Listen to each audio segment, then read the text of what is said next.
तो बढ़ते कोरोना संक्रमण पर रोक लगाने के लिए सरकार ने नाइट कर्फ्यू का आदेश दिया है। पटना में नाइट कर्फ्यू को सफल बनाने के लिए बड़ी संख्या में पुलिस और प्रशासन के लोग सड़क पर उतरे और कर्फ्यू का कड़ाई से पालन करवाते हुए नजर आए। इस दौरान बिना वजह सड़क पर घूम रहे लोगों से फाइन भी वसूला गया।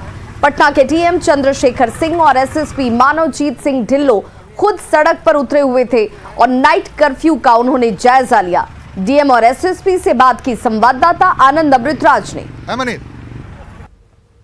बिहार सरकार ने कोरोना के बढ़ते प्रभाव को देखते हुए आज से नाइट कर्फ्यू लगा दिया और इस वक्त हम आपको तस्वीर दिखा रहे हैं। जैसे ही घड़ी की सुई में 10 बजा, उसके बाद पुलिस के जो बड़े अधिकारी हैं, कर्मचारी, वो सड़क पर उतर चुके हैं और लोगों से पूछ रहे हैं कि अगर 10 बजे के बाद अगर आप बाहर निकले हैं तो क्यों निकले हैं, और अगर जवाब संतोषजनक नहीं रह रहा है तो वैसे लोगों को कार्रवाई की भी चेतावनी दी जा रही है। देखिए, इस वक्त हम आपको दिखा रहे हैं कोतवाली थाने के साहब कर लेके आ रहे हैं सर, तो दवा लेकर आ रहे हैं। इन्होंने जैसे ही बताया उसके बाद पुलिस के जो अधिकारी हैं, जो जवान हैं, वो जाने दे रहे हैं और लगातार चेकिंग की जा रही है। इस वक्त हम आपको तस्वीर दिखा रहे हैं। चूँकि 10 बजे के बाद नाइट कर्फ्यू लग गया है। रिपब्लिक में ड्यूटी जा रहे हैं सिक्योरिटी गार्ड का, तो ड्यूटी में जा रहे हैं। पुलिस वाले जवाब से संतुष्ट होते हैं और उसके बाद उन्हें जाने देते हैं। तो ये तस्वीर हम आपको दिखा रहे हैं पटना के डाक बंगला चौराहे की तस्वीर, और इस तस्वीर को देखिए और बेहद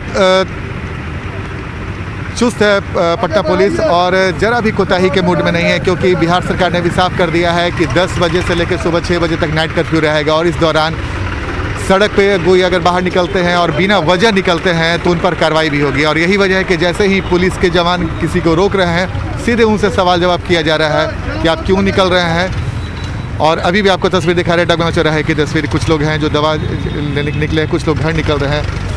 जल्दी से जल्दी लोग अपने घर भी पहुँचना चाहते हैं और ये साफ साफ संदेश है पुलिस की तरफ से, प्रशासन की तरफ से कि बेवजह घर से बाहर नहीं निकलें। अगर आप 10 बजे के बाद और 6 बजे सुबह तक अगर आप कहीं निकलते हैं और अगर आप पुलिस को संतुष्ट नहीं कर पाते हैं अपने जवाब से, तो फिर आप पर कार्रवाई भी तय है। सर, कैसा दिख रहा है सर पटना में बंद का? सर, अभी तक तो लोग इसका अनुपालन कर रहे हैं। दुकानें हमने जो ज़्यादातर एरियाज़ में हम लोगों ने चेकिंग किया है, 8 बजे लोगों ने इसका अनुशासन ने उसका अनुपालन किया है। कुछ जगह पे हम लोगों ने बंद करवाया है। एसेंशियल दुकानें जो है वही खुली हुई हैं और अब क्योंकि 10 बजे से नाइट कर्फ्यू लगी है, चेकिंग शुरू हो रहा है। तो 10 बजे के बाद अगर जो लोग निकलते हैं उनके लिए क्या कुछ उन पर भी कार्रवाई? नहीं, ऐसा नहीं है। उसमें कुछ एग्जाम्पशंस भी हैं, जैसे जिन लोगों के पास यात्री जो लोग हैं, जिनके पास ट्रेन टिकट है, हवाई जहाज़ की टिकट है, या फिर कोई मेडिकल डॉक्यूमेंट्स हैं, उनको जाना है, केमिस्ट के पास जाना है, इसलिए उनकी चेकिंग की जा रही है। एक बार फिर से लॉकडाउन की परिस्थितियाँ हो गई है सर, नाइट कर्फ्यू है अगर बोला जाए, और क्या कुछ कड़ाई होने वाले हैं सर आने वाले समय में? जो परिस्थितियाँ दिख रही है, कोरोना का मामला लगातार बढ़ता जा रहा है। नहीं, अभी तो जो निर्णय हुआ है सरकार का उसको हम लोग इम्प्लीमेंट कर रहे हैं। इसमें 8 बजे तक दुकानों को बंद कराना था, तो उसको हम लोगों ने बंद कराया है। सभी दुकानों को 8 बजे, हमारे जो धावा दल थे, सभी थाना थे, उसको बंद कराएं हम लोग। और अभी 10 बजे से 5 बजे तक नाइट कर्फ्यू है, तो उसको लेकर के हम सभी लोग निकले हुए हैं सड़क पर। और हम लोगों का यही प्रयास है कि लोग पालन करें इसका, उसको स्ट्रिक्टली हम लोग इन्फोर्स कराएं, ताकि जो कोरोना के मामले बढ़ रहे हैं उनको रोका जा सके। और सभी लोगों से अनुरोध भी है न्यूज़ 18 के माध्यम से कि आप नियमों का पालन करें, आपके हित में है, आपके लिए ही ये सब हम लोग कर रहे हैं। इसका पालन करें, जो भी दिशा निर्देश हैं, ताकि हम लोग कोरोना की जो संक्रमण है उसको नियंत्रित कर सकें। तो जो लापरवाही दिखा रहे हैं, 8 बजे के बाद भी दुकान को अगर खोले रख रहे हैं, तो वैसे लोग पर क्या कड़ी कार्रवाई होगी? हाँ, आज हम लोगों ने इस प्रकार की लगभग 13 दुकानों को सील किया है। जो लोग भी नियमों का उल्लंघन करेंगे उनके विरुद्ध हम लोग कड़ी कार्रवाई करेंगे। और 9 वाहन भी सीज हुए हैं और बाकी 35 वाहनों से हम लोगों ने फ़ाइन किया है आज के डेट में, और इसकी सख्ती को हम लोग और बढ़ाएंगे आगे आने वाले समय में। अभी रात में भी जो वाहन पाए जाएंगे अनावश्यक घूमते हुए, आवश्यक सेवाओं को छोड़ करके, उनके विरुद्ध भी हम लोग कार्रवाई करेंगे। तो दिन में कई मार्केट में, सब्जी मार्केट हो या फिर हाट वगैरह, वहाँ पे भीड़ बहुत ज़्यादा हो रही है, तो भीड़ को रोकने के लिए भी कुछ कंट्रोल कुछ किया जाएगा क्या? हाँ, विशेषकर सब्जी मार्केट जो है इसको हम लोग शिफ्ट करा रहे हैं। जो दीघा सब्जी मार्केट था उसको आज शिफ्ट कराया गया है, पीछे हम लोगों ने पुश किया है। और जो अभी मीठापुर सब्जी मार्केट है उसमें भी हम लोग आज बात किए हैं अनुमंडल पदाधिकारी, अनुमंडल पुलिस पदाधिकारी, वहाँ का जो खुदरा विक्रेता हैं उनको हम लोग शिफ्ट करा रहे हैं गर्दनी बाग में जो हमारा ग्राउंड है एक, उसमें। तो ये थे हमारे साथ पटना के जिलाधिकारी, जिन्होंने बताया कि आज से नाइट कर्फ्यू भी शुरू हो गया और 8 बजे के बाद दुकान भी बंद करने का निर्देश दिया गया है। अगर और सब्जी मार्केट जो पटना के 2 बड़े महत्वपूर्ण सब्जी मार्केट है, मीठापुर और दीघा उसे शिफ्ट किया जा रहा है ताकि वहाँ पे भीड़ लोगों को कम लगे। और दूसरी महत्वपूर्ण बात कि अगर कड़ाई अभी की गई है, अगर इससे फ़ायदा मिलता है तो ठीक है, अगर कड़ाई से फ़ायदा नहीं मिलता है तो आने वाले समय में और भी कड़ाई की जा सकती है। तो ये बेहद महत्वपूर्ण जानकारी न्यूज़ 18 के माध्यम से पटना के जिलाधिकारी ने दी। कैमरामैन मनीष जुनेजा के साथ आनंद अमृतराज, न्यूज़ 18 नेटवर्क, पटना। तो भागलपुर में नाइट कर्फ्यू को सख्ती से लागू कराने के लिए खुद पुलिस कप्तान बाबूराम पुलिस बल के साथ सड़क पर उतरे और दुकानदारों से रात के 8 बजे के बाद दुकानों को बंद करने की अपील की। नाइट कर्फ्यू का जायजा लिया संवाददाता विकास सिंह ने। सूबे में बढ़ते कोरोना संक्रमण को लेकर सरकार के द्वारा कुछ चीज़ों पर पाबंदी लगाई गई है और आज से जो है नाइट कर्फ्यू लगाया गया है। साथ ही धार्मिक स्थल, खेल मैदान, पार्क, सिनेमा घरों पर भी रोक लगाई गई है। बहरहाल जो तस्वीर है वो आप देख सकते हैं किस तरह से भागलपुर के रेलवे स्टेशन परिसर पर भागलपुर जिला प्रशासन की ओर से नाइट कर्फ्यू को सख्ती से लागू कराने को लेकर पुलिस की टीम जो है वो मौजूद है। पुलिस प्रशासन की टीम जो है सभी दुकानों को बंद कराने के बाद जो है खुद पुलिस कप्तान जो भागलपुर के हैं बाबूराम, वो सड़क पर उतरे हुए हैं और साथ ही कई दिशा निर्देश के साथ जो वाहन चालक हैं बिना मास्क के जो सफ़र कर रहे हैं उसका चालान भी काटा जा रहा है और वाहनों की सख्ती से जांच भी की जा रही है। हमारे साथ बातचीत करने के लिए पुलिस कप्तान बाबूराम है। सर, जिस तरह से नाइट कर्फ्यू लगाया गया है, किस तरह से जिला प्रशासन इसको देख रही है? ये आज से कोविड गाइडलाइंस के आलोक में शाम को 8 बजे से बाज़ार बंद होने थे, तो भी सभी थाना बाज़ार में निकले हुए हैं और मेडिकल दुकानों को छोड़ के लगभग सभी दुकानें बंद हो चुकी हैं। रात्रि 10 बजे से सुबह 5 बजे तक कर्फ्यू रहेगा। उस दौरान अनधिकृत वाहन भी नहीं चल पाएंगे। केवल इसेंशियल सर्विसेज में लगे हुए वाहन या जिनको मेडिकल इमरजेंसी है, ऐसे कुछ अपवाद स्वरूप वाहन ही चल पाएंगे, बाकी वाहनों को चलने नहीं दिया जाए। अपील है कि आत्म अनुशासन का परिचय दें। ये आप लोगों के अपने हित में है, आपके और आपके परिवार के हित में है कि आप लोग जो सरकार की गाइडलाइंस है उनका पालन करें और सुरक्षित रहें और कोविड संक्रमण से बचाव में सरकार को सहयोग करें। तो देख सकते हैं कि जिस तरह से भागलपुर जिला प्रशासन की टीम जो है वो सड़क पर उतरकर नाइट कर्फ्यू को लागू कराने में जुटी हुई है और खासकर लोगों से अपील कर रही है, सावधानी बरतने की अपील और साथ में मास्क लगाकर सफर करने की अपील कर रही है। विकास कुमार सिंह, न्यूज़ 18 भागलपुर। तो वहीं लखीसराय में बढ़ते कोरोना संक्रमण को लेकर रात 10 बजे से लेकर सुबह के 5 बजे तक नाइट कर्फ्यू लगाया गया है ताकि कोरोना के इस चेन को तोड़ा जा सके। नाइट कर्फ्यू को 100% लागू करवाने को लेकर एसटीपीओ और नगर थाना पुलिस सड़क पर उतरी नजर आई और दुकानों को बंद करवाया गया। साथ ही लोगों से नाइट कर्फ्यू का पालन करने के निर्देश दिए गए। एसटीपीओ रंजन कुमार से बातचीत की संवाददाता राकेश कुमार ने। कोरोना के लगातार बढ़ रहे संक्रमण के बाद राज्य सरकार ने आज से पूरे सूबे में रात 10 बजे से लेकर सुबह 5 बजे तक नाइट कर्फ्यू लागू किया है। नाइट कर्फ्यू 100% लागू करने को लेकर खुद आप देख सकते हैं, ये लखीसराय का विद्यापीठ चौक है। यहाँ पे खुद जो एसडीपीओ रंजन कुमार यहाँ पे पहुँचे हैं और नाइट कर्फ्यू का जायजा ले रहे हैं। हम इनसे बात भी करना चाहेंगे। क्या सर, किस तरह से नाइट कर्फ्यू को लेकर सरकार का जो कोरोना गाइडलाइंस को देखते हुए आदेश प्राप्त है, उसके अनुसार हम लोग रात को 10 बजे तक 10 बजे से सुबह 5 बजे तक नाइट कर्फ्यू लगाया गया। उसके अनुपालन में सभी थानाध्यक्ष को पुलिस अधीक्षक महोदय द्वारा निर्देशित किया गया है और क्राइम के व्यू से भी पेट्रोलिंग जो होती है रात में उसका भी चेकिंग साथ साथ होना है। तार से फिर पकड़ चुका है। सेफ़ रहिए, अपने परिवार को सेफ़ रखिए, मास्क का उपयोग करिए और अनावश्यक तो बाहर नहीं निकलिए। जो नौकरी पेशे वाले हैं उनको छोड़कर बिना मतलब का बाज़ार में घूमना या फिर इधर से उधर घूमना जानलेवा हो सकता है किसी के लिए।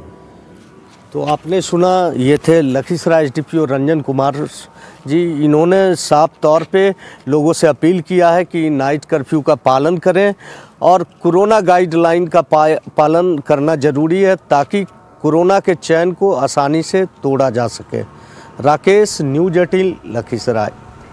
तो नवादा में नाइट कर्फ्यू का मिला जुला असर नजर आया। नाइट कर्फ्यू के पहले दिन पूरी तरह से दुकानें समय से पहले बंद नजर आईं, लेकिन उसे चेक करने के लिए न तो पुलिस का कोई जवान दिखा और ना ही कोई प्रशासनिक अधिकारी ही।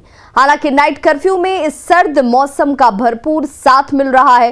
प्रजातंत्र चौक का जायजा लिया संवाददाता अनिल विशाल ने। कोरोना के बढ़ते मामले को देखते हुए राज्य सरकार ने रात के 10 बजे से नाइट कर्फ्यू का ऐलान किया है। इस वक्त हम तस्वीर आपको नवादा के प्रजातंत्र चौक से दिखा रहे हैं, जहां आप देख सकते हैं नाइट कर्फ्यू का पालन तो हो रहा है, मगर यहां पे ना तो कोई पुलिस के जवान दिख रहे हैं और ना ही कोई प्रशासनिक अधिकारी दिख रहे हैं। समय से पूर्व ही सभी दुकानें बंद हो गई थी। रात 8 बजने से पहले ही सभी दुकानें बंद हो चुकी हैं। हालांकि इस नाइट कर्फ्यू से पहले जो सरकार के द्वारा जो बंद का जो ऐलान किया गया है, उसमें कहीं ना कहीं सर्द मौसम का साथ भी मिल रहा है, क्योंकि ठंड को मद्देनज़र सभी दुकानें जो है समय से पहले ही बंद हो गई थी। इस बीच जो नाइट कर्फ्यू का जो ऐलान किया गया है, उसमें कहीं ना कहीं थोड़ी बहुत जो चूक जो है वो देखने को मिल रही है, क्योंकि इस पोस्ट पे ना तो कोई प्रशासनिक अधिकारी दिख रहा है और ना ही कोई पुलिस का जवान दिख रहा है। लोग बेरोक टोक होकर निकल रहे हैं। आप इस वक्त देख सकते हैं सड़कों पर आवागमन भी जारी है, लोग आसानी से आ जा रहे हैं, उन्हें कोई पूछने वाला नहीं है। तो कुल मिला के हम पहले दिन अगर नाइट कर्फ्यू की बात करें तो नवादा में मिला जुला असर दिख रहा है। लोग भले ही घर के चले गए हैं, मगर उसे चेक करने वाला यहाँ पे कोई नहीं है। अनिल विशाल, न्यूज़ 18 नवादा।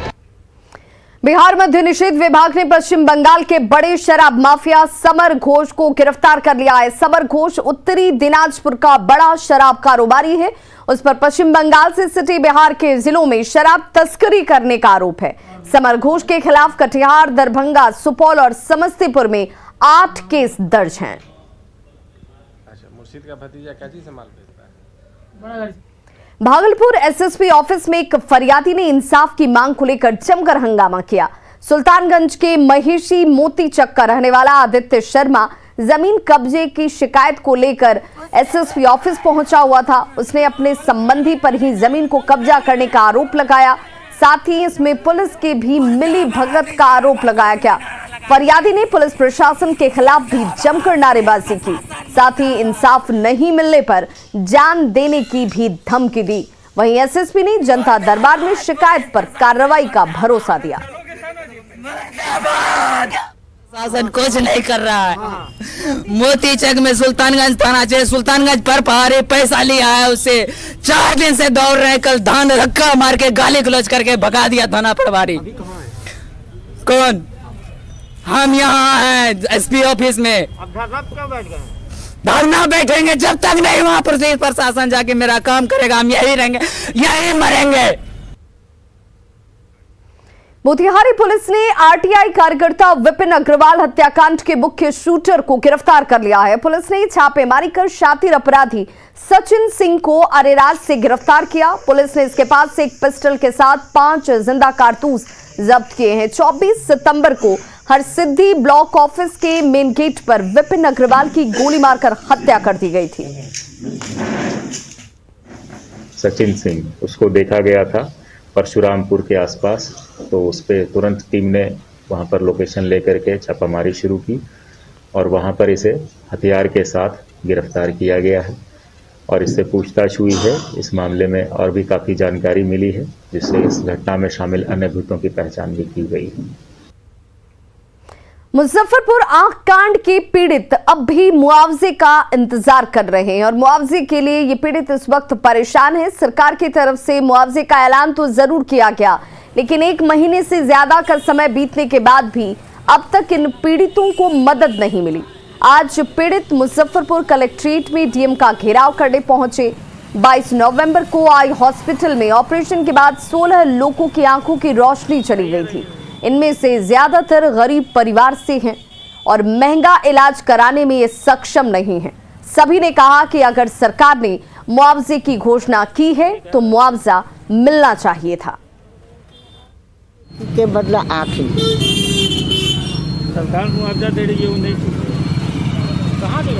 कहाँ सरकार मुआवजा दे रही है?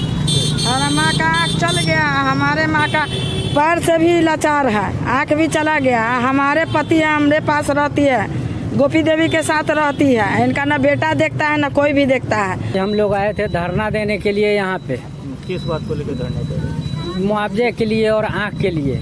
जब हम लोगों की आँख चली गई तो इसके लिए क्या सरकार सोच रही है? आज महीनों हो गई, कहीं जो मुआवजा देंगे, लेकिन मुआवजा के बारे में कोई वाल्मीकि टाइगर रिजर्व में बाघ के शावक की मौत के मामले की जांच में अब वन अधिकारी जुट गए हैं। यह आशंका जाहिर की जा रही है कि शावक की मौत मेल टाइगर के हमले से हुई। आसपास के एरिया में लगाए गए ट्रैप कैमरे में बाघ की तस्वीरें कैद हुई हैं। अब वन विभाग के अधिकारी इन तस्वीरों की एनालिसिस कर ये पता लगाने में जुटे हैं कि आखिर कैसे शावक की मौत हुई। दरअसल बिहार के इकलौते वाल्मीकि टाइगर रिजर्व के कौलेश्वर हाथी शेड के पास कक्ष संख्या T1 में मादा बाघ शावक का शव बरामद किया गया, जिससे VTR प्रशासन की बेचैनी अब बढ़ गई है। T1 है जो सोनाहा नदी के एकदम किनारे है, वो यहाँ पर पाया गया। वो तो हो सकता है वो जो नेपाल से भी इधर आ सकता है। और जो पगमार्क हमने आज सुबह देखा है, वो पगमार्क वो फिर नेपाल की तरफ ही वो चला गया वो उसका। तो ये संभावना है कि ये जो फीमेल है विथ कब इस पार इंडिया की तरफ वो आई होगी। और यहाँ पे ये घटना ये जो बच्चों के मारने का एक ये हैबिट होता है कार्निवोर्स में, सभी कार्निवोर्स में ये पाया जाता है कि मेल और फीमेल के उसमें अगर खास करके अगर उसी मेल का बच्चा नहीं है तो दूसरा मेल जो है उस बच्चे को मार देता है, जो करके वो मीटिंग के लिए फिर वो तैयार हो जाएगी। पीएम गति शक्ति नेशनल मास्टर प्लान पर आधारित पूर्वी क्षेत्र का सम्मेलन पटना में 7 जनवरी को आयोजित होगा, जिसमें बिहार के साथ झारखंड, ओडिशा, पश्चिम बंगाल, उत्तर प्रदेश के प्रतिनिधि शामिल होने वाले हैं। इसके अलावा सम्मेलन में केंद्र सरकार के 19 मंत्रालय भी भाग लेंगे। पटना के महेंद्र घाट स्थित सांस्कृतिक सभागार में आयोजित सम्मेलन का आयोजन रेल मंत्रालय और बिहार सरकार संयुक्त रूप से कर रही है। 7 जनवरी को पटना में पीएम गति शक्ति पर आधारित पूर्वी क्षेत्र सम्मेलन का आयोजन किया जा रहा है। इस सम्मेलन में झारखंड, उड़ीसा, पश्चिम बंगाल, छत्तीसगढ़, उत्तर प्रदेश समेत बिहार राज्य के राज्य सरकारें भाग लेंगी। इसके साथ ही केंद्र सरकार के 19 मंत्रालय भी इस सम्मेलन में भाग लेंगे। केंद्रीय इस्पात मंत्री RCP सिंह ने 4 दिनों के कर्नाटक दौरे पर वो इस वक्त हैं। 5 जनवरी को उन्होंने विरूपाक्ष मंदिर में पूजा की थी। उन्होंने भारत की सांस्कृतिक और वास्तुकला विरासत की सराहना की। वहीं 6 जनवरी को तुंगभद्रा बांध का उन्होंने दौरा किया। 6 जनवरी को RCP Singh Vijayanagar steel plant, NMDC screening plant और दोनी मलाई खान का दौरा वो करने वाले हैं।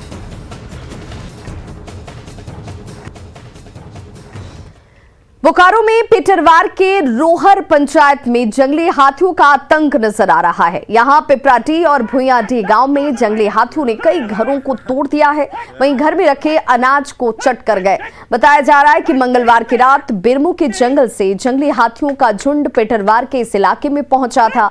हाथियों के पहुंचने की जानकारी मिलने के बाद वन विभाग के रेंजर ने हाथी भगाओ दल को गांव भेजा, जिसके बाद हाथियों को कसमार के करकट्टा जंगल की ओर सुरक्षित भेज दिया गया। इधर करकट्टा जंगल जाने के दौरान हाथियों ने एक ग्रामीण की बाउंड्री वॉल को तोड़ दिया।